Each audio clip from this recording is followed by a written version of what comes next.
Assalomu alaykum. Vodiy Chorva kanalining hurmatli obunachilari va YouTube kuzatuvchilari. Hurmatli obunachilar, ko'pchiligidan shunaqangi ko'p savol kelyapti. Shu Cobalt degan dorini dillermisiz? Yo'q akalar, bu ro'za Ramazon kunida birovga yolg'on gapirishni ham kerak yo'q. Menga umuman foydasi ham yo'q. Bu Cobalt degan doridan o'zim foydalanganim uchun, hurmatli obunachilar, shuning uchun sizlarga tavsiya beraman. Nimaga tavsiya beraman? Chunki effekti bomba bo'ladi. Ko'p surxondaryolik, samarqandlik, jizzaxlik aka-ukalarimiz bu Cobalt dorisini topa olmayotgan. Shuning uchun hurmatli obunachilar, yaxshilab quloq solinglar. Meni jo'jaxonam ichida 25 ta banka bor. 25 ta bankadan hammasiga 3 litrdan suv quyganimizda shunga yarasha hozir sizlarga uy sharoitida bu Cobalt ham kerak emas. Apteka istab yurishingiz ham shart emas. Mana 300 gram tuzni oldimda. Tuzni 1 litr suvga, mana 1 litrlik suvga uyutdim. Bu yerda 700 gram o'lchaganim yo'q, lekin 700 gram atrofida chiqsa kerak. Shuncha jo'jaga 25 ta bankaga xudo xolasa hozir tuzli suv qilib, namakob deganda namakob emas. Qanday tushuntirsam bo'ladi? Hurmatli bo'lsa, qaranglar, quloq solinglar. 300 gram tuzni mana 1 litr suvga aralashtirib, mana umuman tuz holati qolmadi. Tagida 2-3 dona tuz qoldi xolos. Lekin bunday bermaysizlar. Mana hozir ko'rsataman. Tuzlar qaranglar, sog'lomligidan pildirab yoqa yugurgan. Ertalabki videoimdan keyin ancha jo'ja o'zgarib ketgan. Sababi o'zgaradigan joyiga kelib qolgan hozir mana.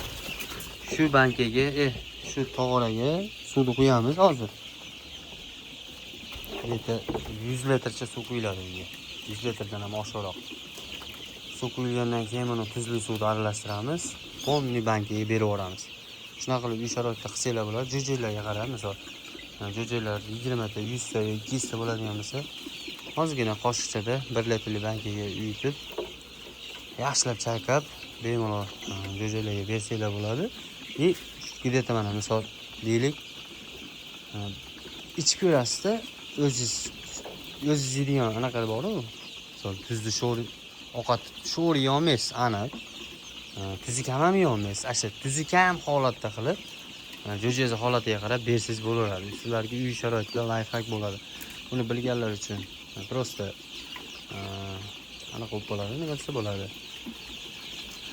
Qayta o'rgatish bo'lib qoladi. Bilmaganlar uchun life hack bo'lib qoladi degan umiddaman. Hurmatli obunachilar, qo'limdan kelgancha sizlarga shunaqa manfaatli video chiqarishga harakat qilyapman. Bizda kamchilik xato bo'layotgan bo'lsa, albatta uzr so'raymiz. Kimdadir qanaqadir taklif bo'lsa, taklifni beringlar. Hurmatli obunachilar, kommentariyada bitta akamiz aytayapti, sizlar bilan 20 ta jo'ja olgandim, 10 tasi silabiy bo'lib qoldi, bittasi o'lib qoldi. Xo'p, hurmatli obunachilar, qaranglar. Bitta narsaga e'tibor beringlar. Bizdan oldingiz yoki kimdandir oldingiz, u degani zo'r jo'ja umrini oxirigacha o'lmay katta bo'ladi degani emas. Bu pulingizga olyapsiz akalar, ukalar, opa singillar. Pulingizga olganinglardan keyin iloji boricha e'tibor bilan qaranglar. Iloji boricha iliq suv beringlar.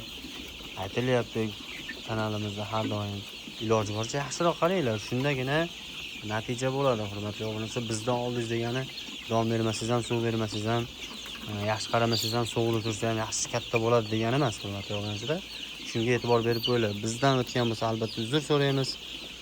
Videolarimiz yoqayotgan bo'lsa, bittadan like tugmachasini bosib, kanalga obuna bo'lib, qizil podpisasini bosib qo'ysanglar, biz chiqarib olayotgan videolarimizni birinchilardan ko'rishga muyassar bo'lasizlar.